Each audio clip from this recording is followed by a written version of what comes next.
સંધાન all Gujarat integrated classroom. સેટેલાઇટના માધ્યમથી જોડતી કડી એટલે સંધાન. નમો નમઃ. પ્રિય છાત્રાः, અહમ ભાવપ્રકાશः ભવતાं હાર્દિકं સ્વાગतं કરોમि. મમ વિષયः વર્તતે વિક્રમોર્વશીયम् આધારાः પરિવર્તનાनि ચ. यद्यपि संस्कृतभाषायाम् इमं सर्वं वक्तव्यं प्रस्तोतुं शक्यते, तथापि छात्राणाम् अवबोधाय, सारल्याय, विषयज्ञानाय च गुजराती भाषाम् आश्रित्य अहं स्वकीयं विषयं प्रस्तौमि. विद्यार्थी भाइयों અને બહેનો, મારું નામ ડૉક્ટર ભાવપ્રકાશ એમ ગાંધી, પ્રાધ્યાપક અને અધ્યક્ષ સંસ્કૃત વિભાગ, ગવર્મેન્ટ આર્ટ્સ કોલેજ ભેસાણ, જૂનાગઢથી આવું છું. મારો આજનો વિષય છે વિક્રમોર્વશીય આધાર અને ફેરફાર. સૌથી પહેલાં વિષય પ્રવેશ કરતાં પહેલાં પ્રસ્તાવના રૂપે આના રચયિતાનું નામ જાણવું ખૂબ જ જરૂરી બને છે. વિક્રમોર્વશીય સંસ્કૃત સાહિત્યના મહાકવિ કાલિદાસની અમર કૃતિ છે. ભારતનો કોઈ એવો માણસ નહીં હોય જે મહાકવિ કાલિદાસથી અપરિચિત હોય. વિશેષ કરીને સંસ્કૃત ભણનારાઓ તો બધા કાલિદાસના નામથી સારી રીતે પરિચિત છે. મહાકવિ કાલિદાસ કવિતા કામિની કાંત, કવિકુલ શિરોમણી, દીપશિખા વગેરે વિભૂષણોથી વિભૂષિત થયેલા છે. મહાકવિ કાલિદાસનું નામ લઈએ આપણે તો એની સાથે સંસ્કૃતનું અનાયાસે સ્મરણ થઈ જાય, અને જ્યારે આપણે સંસ્કૃતની વાત કરીએ ત્યારે મહાકવિ કાલિદાસનું પણ અનાયાસે સ્મરણ થઈ જાય છે. તેથી એવું કહી શકાય કે મહાકવિ કાલિદાસ અને સંસ્કૃત એકબીજાના પર્યાય શબ્દો છે, અથવા બીજા શબ્દોમાં કહીએ તો સંસ્કૃત અને કાલિદાસ એ બંને એકબીજાના પૂરક છે. મહાકવિ કાલિદાસની 7 કૃતિઓ જોવા મળે છે. 7 કૃતિઓમાં 2 મહાકાવ્યો છે, 2 ખંડકાવ્યો છે અને 3 નાટકો છે. મહાકાવ્યોમાં રઘુવંશ અને કુમાર સંભવનો સમાવેશ થાય છે. એમના 2 ખંડકાવ્યો છે મેઘદૂત અને ઋતુસંહાર, અને માલવિકાગ્નિમિત્ર, વિક્રમોર્વશી અને અભિજ્ઞાન શાકુંતલ, આ 3 એમના નાટકો છે. નાટકોમાં વિક્રમોર્વશીયનો સમાવેશ થાય છે. રચનાક્રમની દ્રષ્ટિથી જોઈએ તો સૌથી પહેલાં માલવિકાગ્નિમિત્ર એમનું પહેલું નાટક છે. એના પછી વિક્રમોર્વશીય એમનું બીજું નાટક, અને સૌથી છેલ્લે એમણે અભિજ્ઞાન શાકુંતલની રચના કરી છે. આ રીતે વિક્રમોર્વશીય છે એ મધ્યસ્થ નાટક તરીકે જાણીતું છે. સામાન્ય કવિ પરિચય પછી વિક્રમોર્વશીયના આધારો તરફ આપણે દૃષ્ટિપાત કરીએ. વિક્રમોર્વશીયની કથા ખૂબ જ પ્રસિદ્ધ છે, અને વેદથી માંડીને પુરાણ, ધર્મશાસ્ત્ર, અર્થશાસ્ત્ર વગેરે સુધી આ કથા જોવા મળે છે. સૌથી પહેલાં વાત કરીએ વિક્રમોર્વશીયના આધારની, એટલે કે વિક્રમોર્વશીની કથા વસ્તુને જ્યાંથી જીવન પ્રાપ્ત થયું છે એના ઉપજીવ્યની, તો સૌથી પહેલાં ઋગ્વેદનો સમાવેશ થાય છે. ઋગ્વેદ વિશ્વનો સર્વ પ્રાચીન ગ્રંથ છે. એના 10 મંડલોમાં ઋચાઓ કહેવામાં આવી છે. 10મા મંડલના 65મા સૂક્તમાં 18 મંત્રો છે, જે મંત્રોમાં પુરુરવા અને ઉર્વશીનો સંવાદ નિરૂપિત કરાયેલો છે. આ સૂક્તના ઋષિ પુરુરવા ઐલ છે. આ સૂક્તનો છંદ ત્રિષ્ટુપ છે. ઉર્વશી આની ઋષિકા છે અને પુરુરવા આનો દેવતા છે. આ સૂક્તમાં ઉર્વશીને અપ્સરા તરીકે બતાવવામાં આવી છે, જેના રૂપજાળમાં પુરુરવા ફસાયેલો છે. ઉર્વશી જવા માટે તૈયાર થાય છે ત્યારે પુરુરવા ઉર્વશીને પામવા ઈચ્છે છે, ફરી પામવા ઈચ્છે છે અને એને પ્રાર્થના કરે છે કે તું પાછી આવી જા. ઉર્વશી ઘણા બધા પ્રકારથી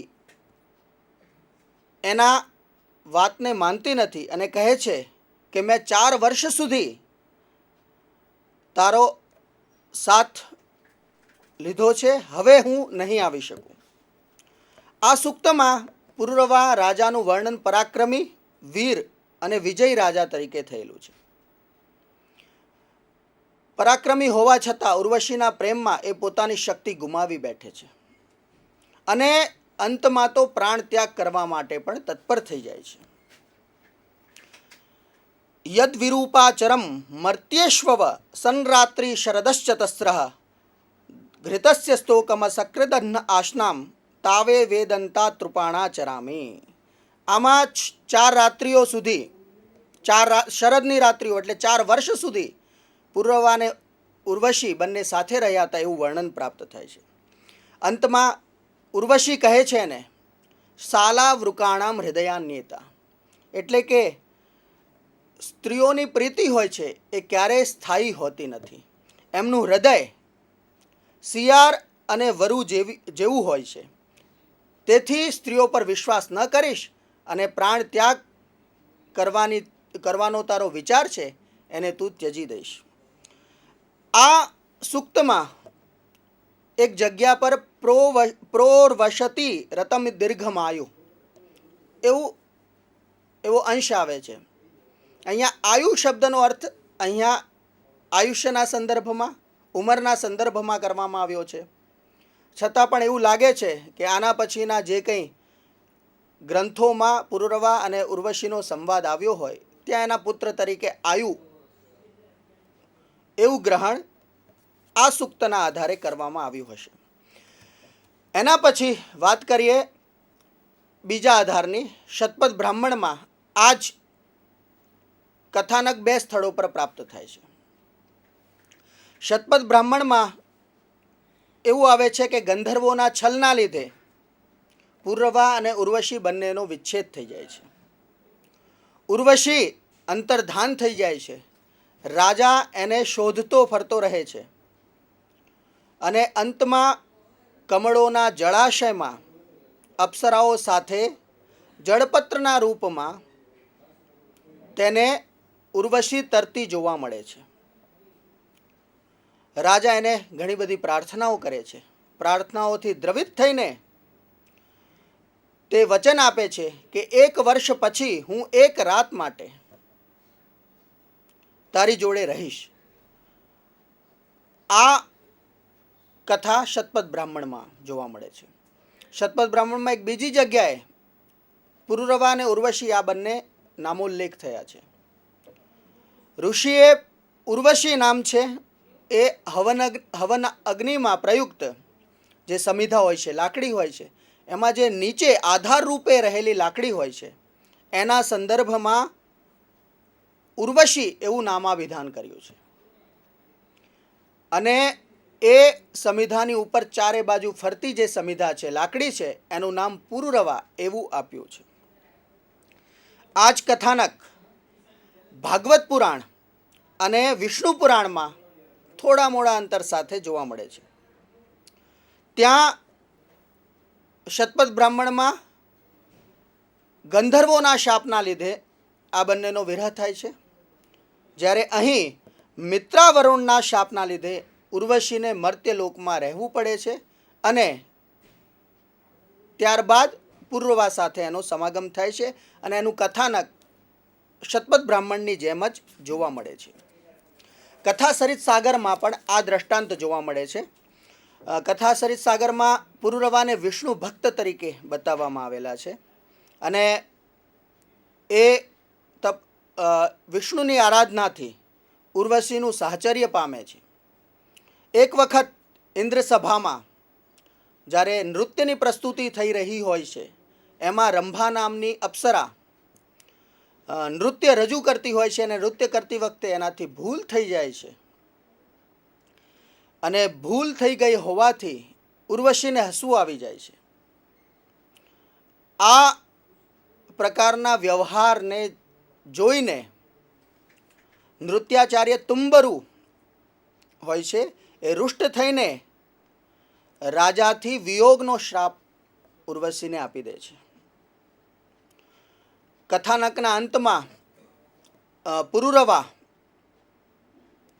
વિષ્ણુની આરાધના કરે છે અને આરાધના કર્યા પછી ઉર્વશીને ફરીથી પામી લે છે એવું કથાનક કથા સરિત સાગરમાં જોવા મળે છે.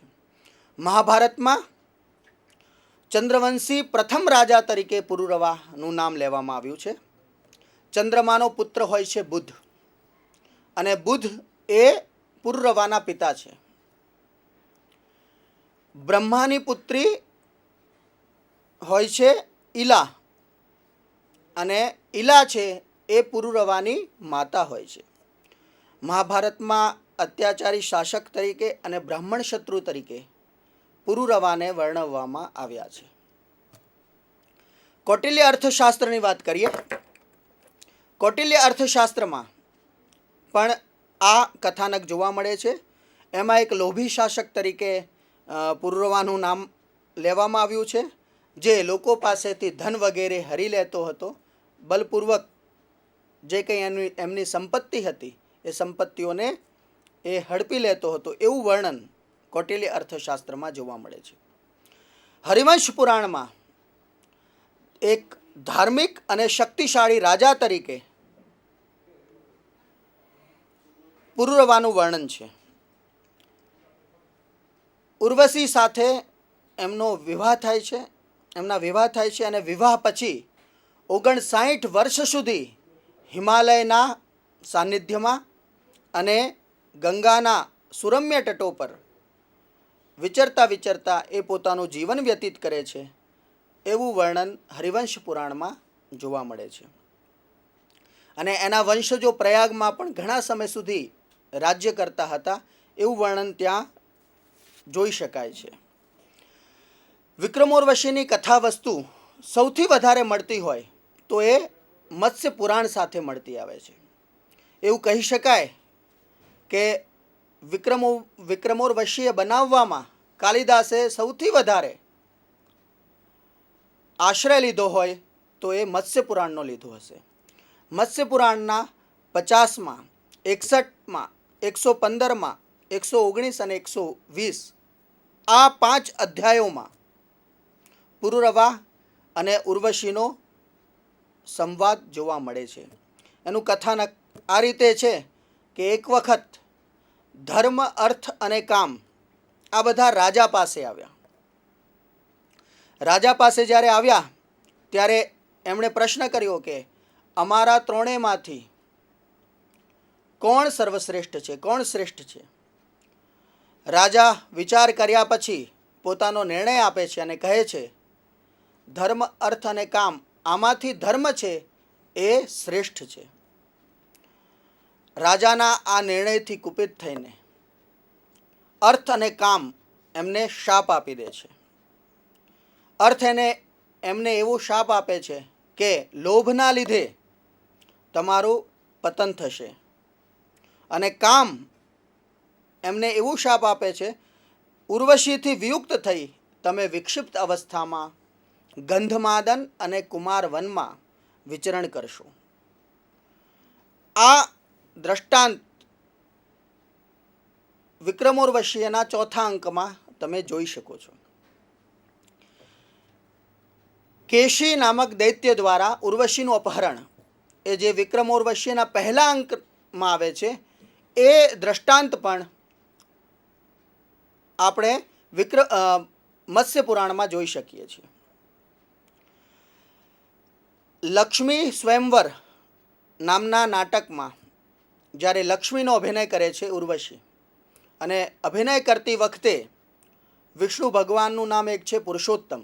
એ પુરુષોત્તમની જગ્યાએ રાજા પ્રત્યે આસક્તિના લીધે પુરુરવા એવું નામોચ્ચારણ કરી લે છે. ત્યારે એમના ગુરુ ભરતમુનિ એમને શાપ આપી દે છે અને કહે છે કે તું પૃથ્વીલોકમાં વિચરણ કર. ઇન્દ્રની સહાયતાથી ઉર્વશી અને પુરુરવા બંનેનો સમાગમ થાય છે અને તેઓના 8 સંતાનો ઉત્પન્ન થાય છે. આયુ, ઘૃતાયુ, અશ્વાયુ, ધનાયુ, ધૃતિમાન, વસુ, દ્વિજાત અને શતાયુ. આ 8 પુત્રો એમના થાય છે એવું કથાનક મત્સ્ય પુરાણમાં જોઈ શકીએ છીએ. કાલિદાસે તો આયુષકુમારના રાજ્યાભિષેકની સાથે આ નાટકને સમાપ્ત કર્યો છે, એટલે આ પુત્રોનું વર્ણન ત્યાં જોવા મળતું નથી. આ કથાનક અને વિક્રમોર્વશીયની કથાનક, આ બંનેમાં ઘણી બધી જ સમાનતા જોવા મળે છે.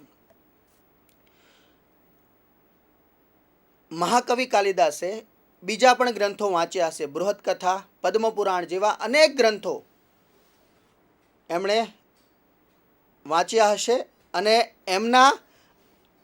એમાં વર્ણિત જે પુરુરવા ઉર્વશી આખ્યાન છે એના વિવિધ રૂપો અને તત્વોનું ગંભીર ચિંતન, અનુશીલન કર્યું હશે અને ત્યારબાદ તે વિક્રમોર્વશીયની રચના કરે છે.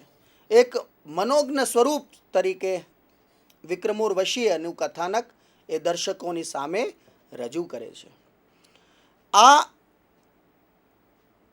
10થી વધારે આધારોને ધ્યાનમાં લઈને